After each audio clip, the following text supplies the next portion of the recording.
Omar, welcome to the podcast. Let's hear your Thank you. first insight. First insight.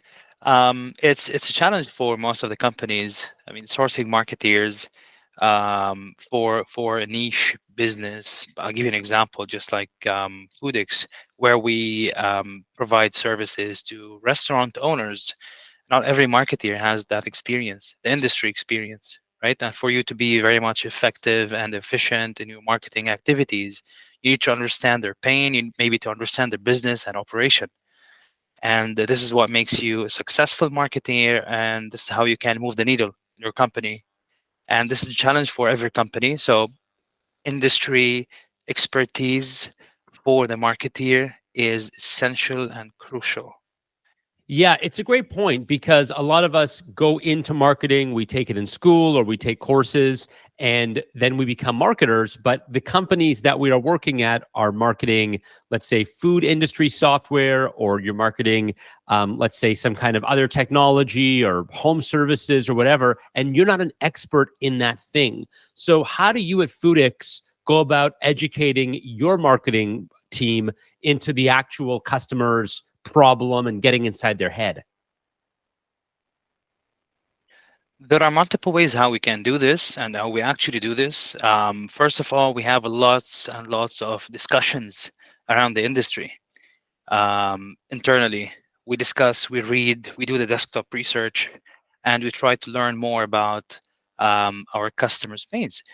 We also do social listening, where we look at communities, what they're discussing, what problems they're discussing. We look at closed groups such as WhatsApp, for example. There are WhatsApp groups that has more than 200, 300 business owners discussing issues and challenges on daily basis. So we make sure we get into these groups. We open discussions. We talk to our customers. We have meaningful conversations with them, and this is how we build expertise. One way we try to do this as well is onboard restaurant experts in the team, the partnerships. For example, we have a partnership manager who has been in the industry for 12 years in the hospitality and restaurant operations. And yeah, this is how we enrich our industry knowledge.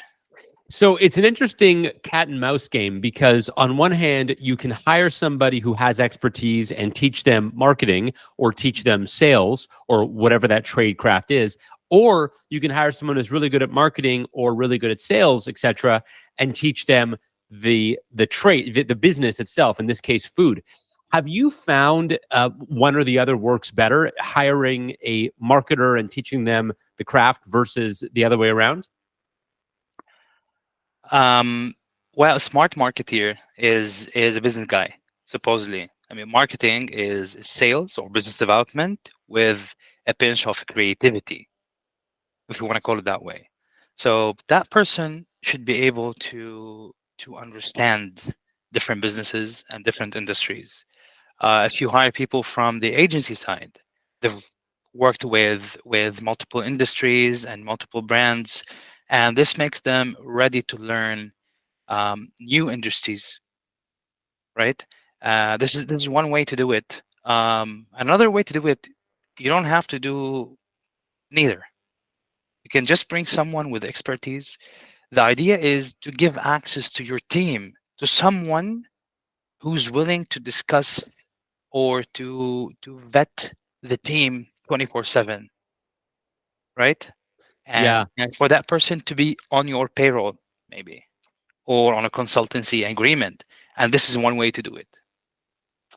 Yeah, and I'm imagining constant education, especially in a space like yours where there's a lot of innovation. I'm sure your product evolves and gets better all the time. So it's not just enough that somebody, let's say, worked in the food industry 7 years ago. They have to know what's happening today. They have to know how it's changing, and it's changing very rapidly, I'd imagine. Absolutely. Especially since COVID hit in 2020, things have changed dramatically. Restaurant owners who did not depend on technology felt left behind, right? Because the consumer behavior has changed. Also, the relationship with their suppliers, with their partners have changed. Technology now took over, And for example, if you don't sell online, if you don't have your own app or your online ordering, or if you don't have contactless payment solution, um, you will look like a dinosaur business. Absolutely. Did you notice a big change? I mean, you're in the technology world, but you're serving restaurants. I'm not even sure if you were around. Let's see here. You were at Foodix for 3 years, so I'm guessing that overlapped with COVID for sure. What was Correct. that like working inside that industry? It's a roller coaster. I'll give you a quick brief. I joined before COVID hit in 1 week. So I was planning, okay, let me join that brand. Let's do some good job. Let's build the content strategy. Let's build the brand strategy. Let's build the team. This was in like February 2020. Yeah, that one was March, beginning of Wow. March. Yeah, 2020. I was based here in Los Angeles, and I moved back. I used to live in Saudi Arabia before that. So when I arrived, I was I was wearing gloves and mask.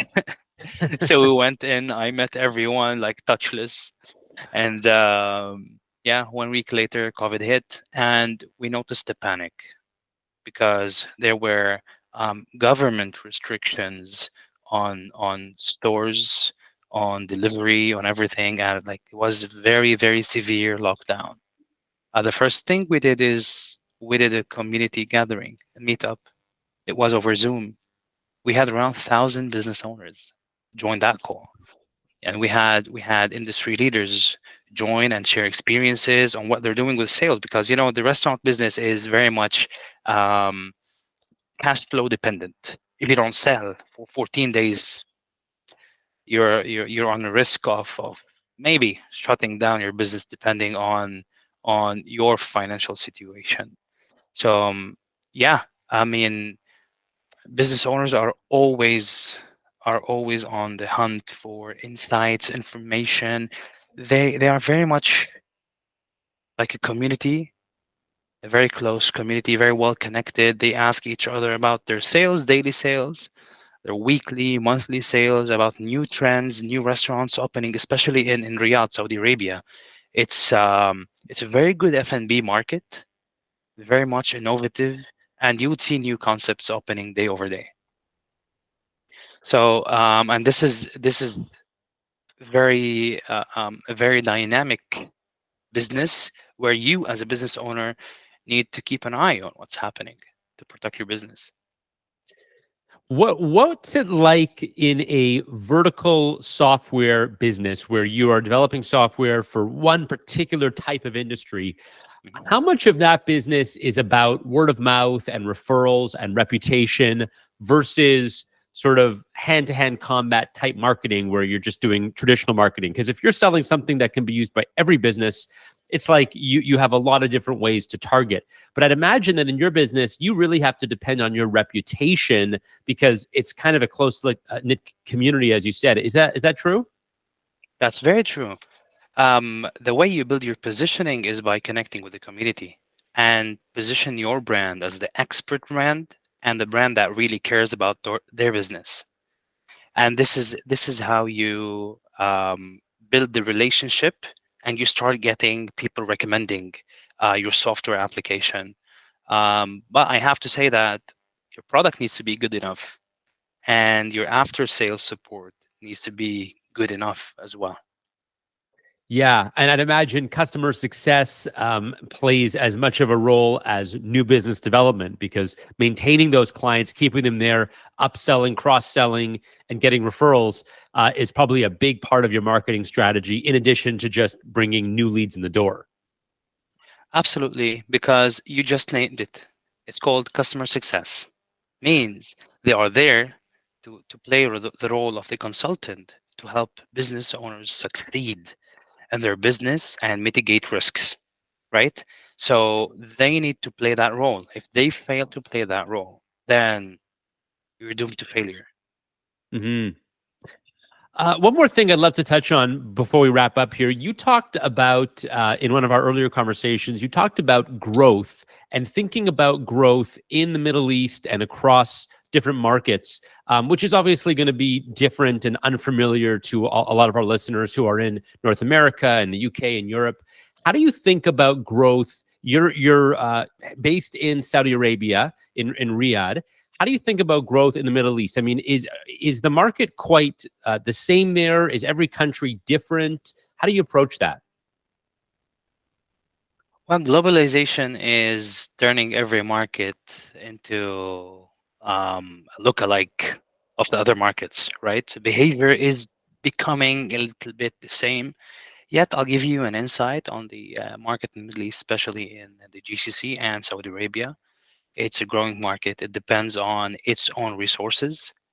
So, I mean, yes, it is an oil and gas country, yet the population is big and growing. Like you have around 40 million plus between expats and locals, and they depend very much on local services. I mean, people live there, they want to go out, they want to work. So the market is somehow self-sufficient, unlike other countries who depend a lot on tourism.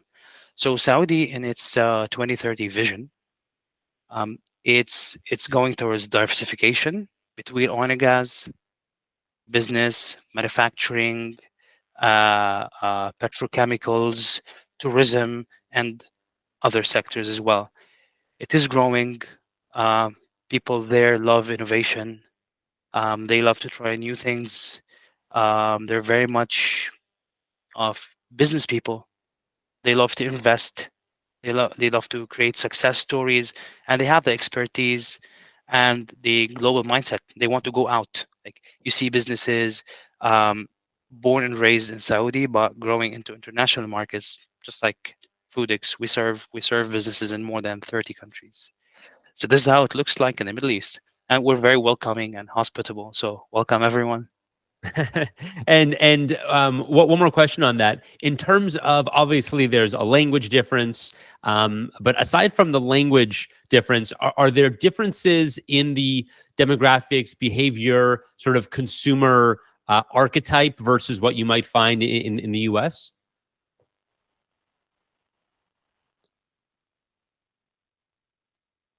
Oh, It was cutting off, but oh, yeah, sorry. I got the question. Very Okay. good. Um, there are cultural differences, yet as I said, globalization is uh, um, is just globalization. I mean, being itself, right? I see a lot of similarities in the consumer behavior between the people of the Middle East and the U.S. and Europe. Just little differences on their preferences, right? But they almost shop the same. Um, they eat a little bit differently. Um, Eat a lot better the there.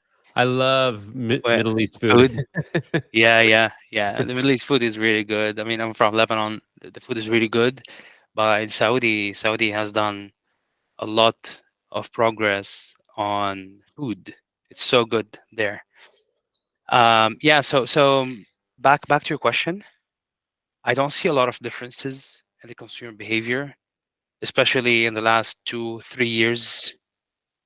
We're getting very similar across the globe. I mean, you've noticed this as well, and maybe in Europe, we're the same as the Middle East, as the U.S. and other areas of the globe. Yeah, it is really true. Globalization, the whole social media making the world a smaller place. That's The right. fact that I talk to people on Twitter and on LinkedIn every day from all over the world, and I'm often surprised. I'll have a conversation with someone, and I realize, oh, this person's in Sweden, this person's in Amsterdam, this person is in Jordan, and they're all kind of the same when you're speaking to them, because I think social media actually makes the world a lot smaller. That's correct, especially when you're in business. I mean, working people like us in the tech industry or in kind of global industries, we speak the same language. We have the same concerns. Like right now, you're in Canada. I work in Saudi Arabia. We have the same challenges, right? Yeah. in terms of business, how to acquire customers, how to retain customers. That's the business model being copied across the globe. Subscription business. Yeah, That's one of the businesses that brought the whole globe together. absolutely. We all speak the same language. CAC, churn, LTV. It's all the same thing. Okay. Growth, burn, return ad spend,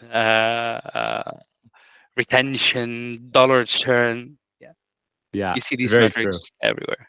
Yeah. Well, Omar, thank you so much for joining and sharing your insights today. This was great. Thank you so much. Thanks for your time, John. I enjoyed it and looking forward to seeing you soon. Awesome. Okay, I'm going to stop recording there. That was great. That was really good conversation. What was that good for you?